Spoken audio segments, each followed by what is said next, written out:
श्री शिवाय नमस्तुभ्यम। हर हर महादेव। आप सबको पता है कि सावन का बहुत ही पवित्र सा महीना चल रहा है और आपको करना है 5-5-5 वाला उपाय। पूज्य गुरु जी की श्रावण शिव महापुराण की कथा चल रही है, उसमें पूज्य गुरु जी ने 5-5-5 कनेर के फूल वाला एक बहुत ही विशेष सा उपाय बताया है। अगर आपके घर में भी धन नहीं आता है, बहुत ज्यादा परेशान हो चुके हो, व्यापार और कारोबार को लेकर आपकी दुकान नहीं चल रही है, कोई भी मनोकामना आपकी पूरी नहीं हो पा रही है, कर्ज पर कर्ज चढ़ता जा रहा है, परेशानियों से आप गिर चुके हो, कोई भी रास्ता दिखाई नहीं दे रहा है, तो मात्र आपको इस सावन के महीने में ये 5-5-5 वाला उपाय करना है और आपकी सारी समस्याओं का समाधान चुटकियों में हो जाएगा। पूज्य गुरुदेव जी की कथा से सुन करके समझ करके आपको समझाने का पूरा प्रयास करूंगा, परंतु उससे पहले अगर आप भी महादेव के सच्चे भक्त और महादेव की कृपा प्राप्त करना चाहते हैं तो चैनल को सब्सक्राइब करके कमेंट बॉक्स में हर हर महादेव जरूर लिखें। आज की वीडियो में हम 2 महाउपायों के बारे में बात करने वाले हैं जो आपको करना है सिर्फ 5 चीजों से। सबसे पहले उपाय के लिए आपको लेनी है 5 कनेर के फूल। कनेर के फूल आपको पीले लेने हैं अगर आपको मिल जाते हैं तो। अगर पीले कनेर के फूल नहीं मिल पाते हैं तो आप सफेद कनेर के फूल भी ले सकते हैं। और अगर आपको कनेर के फूल नहीं मिलते हैं तो आपको कहीं से भी व्यवस्था करनी पड़ेगी, क्योंकि इस उपाय को सिर्फ और सिर्फ कनेर के फूल से और सिर्फ सावन के महीने में ही किया जाता है। और इसी के साथ आपको लेना है 1 लोटा शुद्ध जल, लेकर पहुंच जाना है महादेव के मंदिर में शिवलिंग के पास। उत्तर दिशा की तरफ आपको अपना मुख कर लेना है। अब सबसे पहले आप अपने साथ जो 5 कनेर के पुष्प लेकर आए उन्हें आपको समर्पित करना है। लेकिन ध्यान रखना, आपने आज तक ये कनेर के फूल वाला उपाय तो किया है, लेकिन इस उपाय को आपको नियम से करना है। तो आपको सबसे पहले 1 कनेर का फूल भगवान गणेश के स्थान पर श्री शिवाय नमस्तुभ्य मंत्र का जाप करते हुए समर्पित कर देना है। और थोड़ा सा जल आपको श्री शिवाय नमस्तुभ्य मंत्र का जाप करते हुए इसी कनेर के पुष्प पर समर्पित करना है। दूसरा कनेर का फूल आपको महादेव की शिवलिंग पर भगवान कार्तिकेय जी के स्थान पर समर्पित करना है और थोड़ा सा जल भी इसी पर उसी प्रकार से समर्पित करना है और श्री शिवाय नमस्तुभ्य मंत्र का जाप करना है।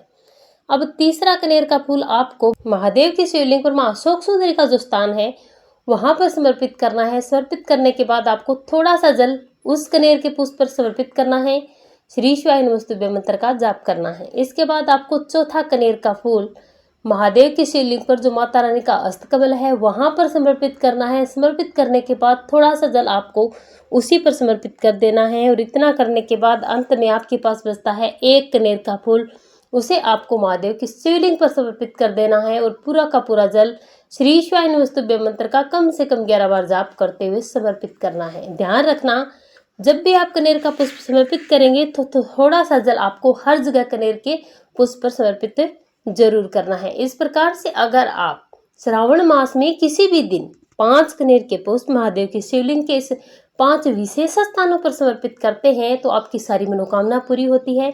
मां अष्टलक्ष्मी का स्थायी निवास आपके घर में होता है और कभी भी आपके घर में किसी भी प्रकार की परेशानी नहीं आती। चलिए बात करते हैं आज के दूसरे उपाय की, जो है धन की प्राप्ति और मनोकामना की पूर्ति के लिए, जो आपको करना है 5-5-5 बेलपत्री से। इसके लिए आपको लेनी है 5 बेलपत्री, इसी के साथ 1 लोटा शुद्ध जल लेना है।